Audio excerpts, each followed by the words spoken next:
chapel community, and especially for investing in our next generation.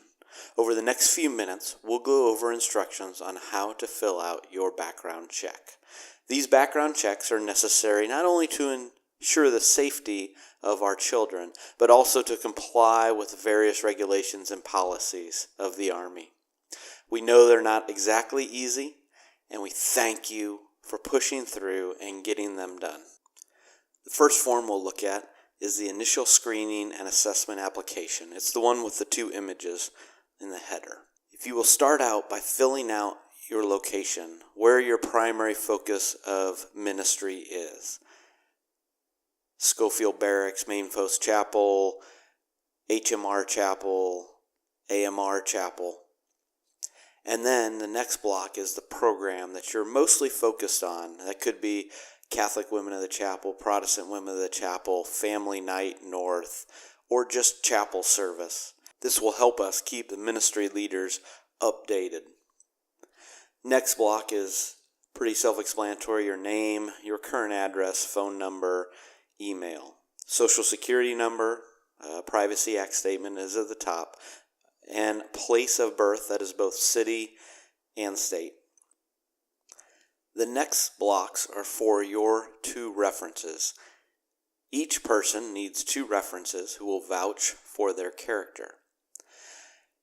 We need their name, their phone number, and their email so that we can contact them. Now, they're each going to have to sign and fill out another form, which we'll talk about next. We would prefer that these references be someone who's already involved in the chapel community if possible. That allows us to talk to them in person very easily.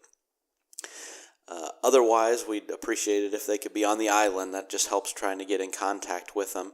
But if they're on the mainland, please just let us know what their time zone is, because we will be calling them and talking to them. The next block says my role in the chapel.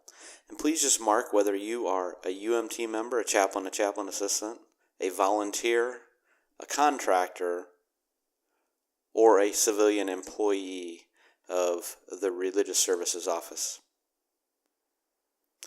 The next line, if you've had a background check already done in Hawaii, say you are a coach for youth sports or provide in-home child care or many of the other agencies that do background checks. If you've already had one, please put the date and which organization you did it through so we can expedite the process.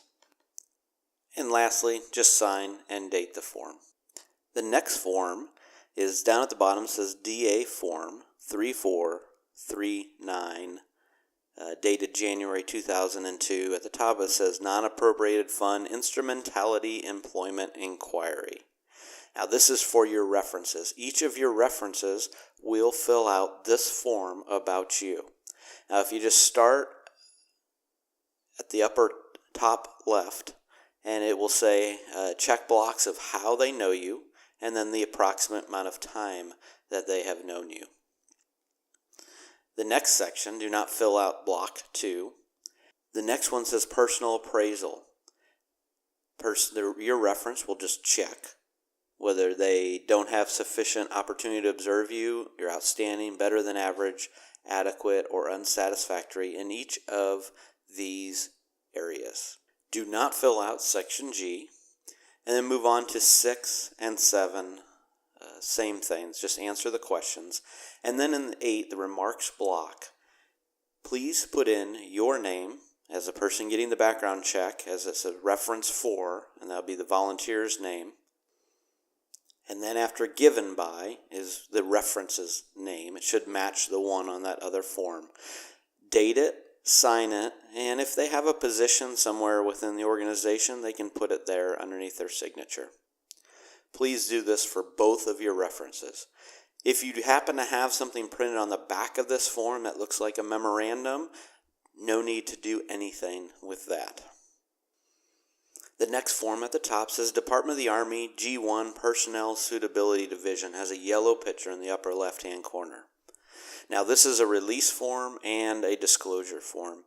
You can read through it, please, but the pertinent things are fill out your name at the top line, and then in section 1, answer the questions. Have you ever been arrested or charged?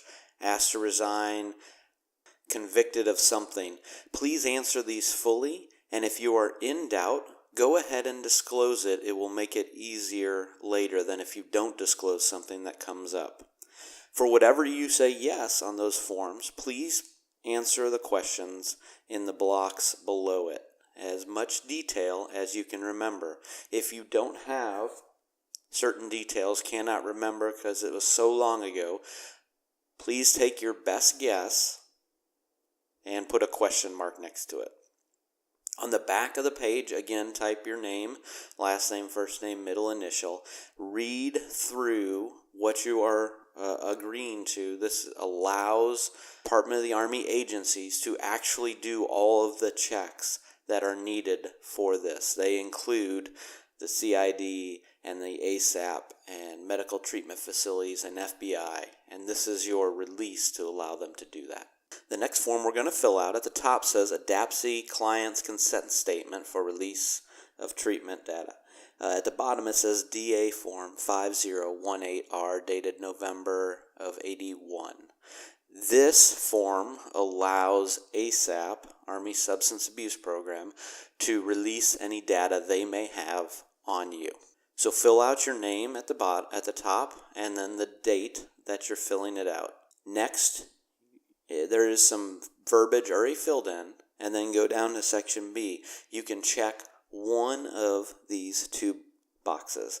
Most people will check number 1. If you have some sort of criminal justice proceedings in the work related to this, then check 2 and fill in the data that you need to there. But only check 1 or 2, not both. The norm is 1. If you don't know, you should probably check 1. Next, you're going to move on down and you are going to sign and date. And then please just have anyone fill in as the witness. One of our staff could do it when you turn in your paperwork as needed. The last form we'll fill out at the top says Installation Management Command Basic Criminal History and Statement of Admission. At the bottom it says IMCOM Form 25, should be dated 2017. First, you're just going to fill out first name, last name. If you had any other names you went by, including a maiden name, please fill it out in the block 2. Block 3, just fill in RSO, and block 4, you can leave blank. On the next block, it should say Initial Certification, and there are a series of questions. Please answer them yes or no by putting your initials, not a check or X, but your initials into the box under yes or no. And it says, please read the fine print. It says arrested, apprehended, charged, convicted. So if you are in doubt, please just put it down. It'll be easier this way than if something comes up and you haven't disclosed it. And this should match the other form, the G1 form that you already filled out. Now this next question says, have you ever been the subject of a substantiated child abuse neglect case, or are you currently the subject of an allegation of abuse or neglect? Again, please initial down at the bottom, yes or no. Do not worry about question C, because that's just for child care providers, in-home child care providers. So just put your initials in the NA block. Now, let's say you do have something in your record, or you think that there's something in your record, and you put yes in 1 through 6 above. Please explain that in this next section. Say, for instance, 20 years ago, you had a trespassing charge. You paid a fine after you were ticketed. Put that down, as much detail as you have, and that will assist in making this process go much quicker.